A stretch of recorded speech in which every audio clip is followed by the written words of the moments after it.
A very good evening. The Ukrainian President Volodymyr Zelensky has been at the White House this evening making the case for more military aid. He will be getting a more sympathetic hearing from President Biden than he got earlier in the day from the Speaker of the House, Kevin McCarthy, who denied the Ukrainian leader a joint address to Congress, although he did meet him to discuss the $24 billion of additional aid, which right now is very much open to question. The Republican caucus is deeply divided over spending. The US government is hurtling towards a shutdown in 9 days' time, and the Ukraine spending has been stripped out of McCarthy's proposals. Today, 29 Republicans signed a joint letter to the White House opposing that latest payment. With us tonight from the White House, our correspondent Helena Humphreys, who is watching events behind her. President Zelensky arrived just half an hour ago. What do we think will be up for discussion, Helena? That's right, Christian.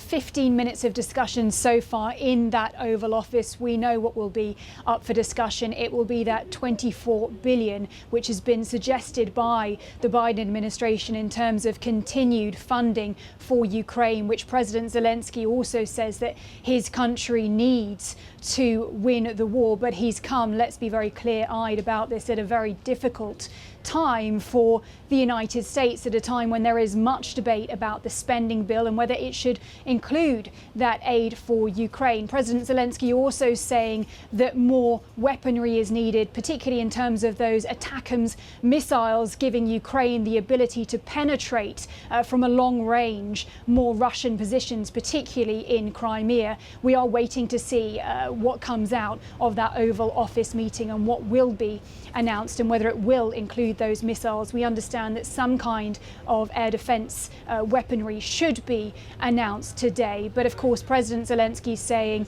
we need all in, essentially. And let's be very clear about the difference in this meeting 9 months on from that December meeting here at the White House and on Capitol Hill, when President Zelensky received a standing ovation at that joint address to Congress. The heroes welcome Ukrainian flags unfurled and firm backing for President Zelensky then. This time around, questions being asked about accountability coming from Speaker of the House Kevin McCarthy, saying that Americans, the taxpayer, deserves to know about how this money is being used. Also saying he wants to see more plans about how Ukraine intends to be victorious and to turn the tide on the battlefield at a moment in this counter-offensive as we start to head into the autumn, into the winter, when arguably it will be more difficult. And so far, those gains have been more limited this time around compared to December last year.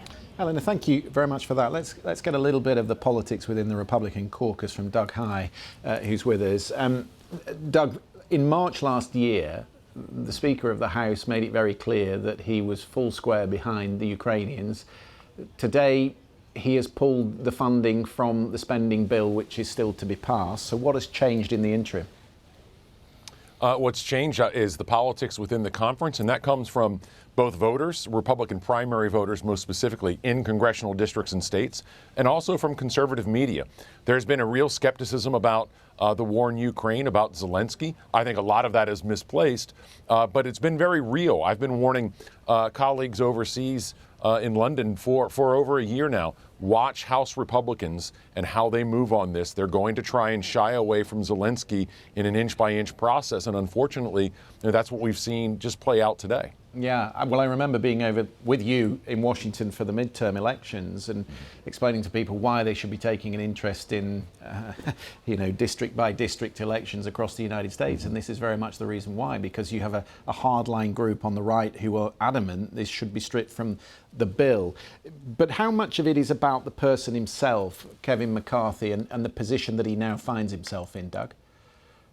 Well, I think it's about the position he finds himself in with having a small majority. With just 5 seats of a majority for Republicans, it's very difficult to move anything, which obviously we're seeing play out right now. And that obviously affects things when it comes to Ukraine as well. It's why when we see a CR, if we see a CR, continuing resolution to fund the government, we likely won't see Ukrainian funding. Now, there'll be another motion to commit funding for Ukraine. My sense is that it will pass, but it's gotten a little more difficult each time, and that's certainly what we're seeing now.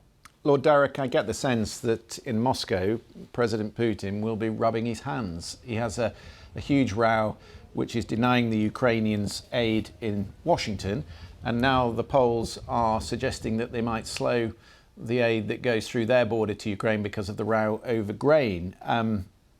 It's divide and rule. It is, Christian. I mean, let me start by saying Doug's a great friend of mine. We had lunch in here a couple of weeks ago, so it's great to be on a panel with him. His assessment, he's right, he's been warning about Republican skepticism about aid for Ukraine for months now. And that reflects, as he said, a great deal of skepticism in some polls, more than 50% amongst Republican voters for this.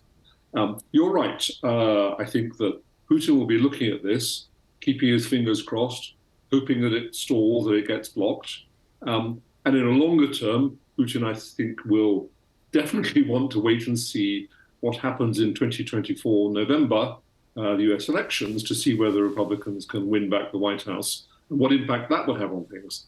One thing is clear here, though, which is if US aid, which is some 80 to 90% of the total military aid going to Ukraine, was to stop or significantly diminish, Ukraine's chance of winning the war would pretty much disappear. I don't think there's any chance that Europe could make up the shortfall. So this is critical for the future of the war.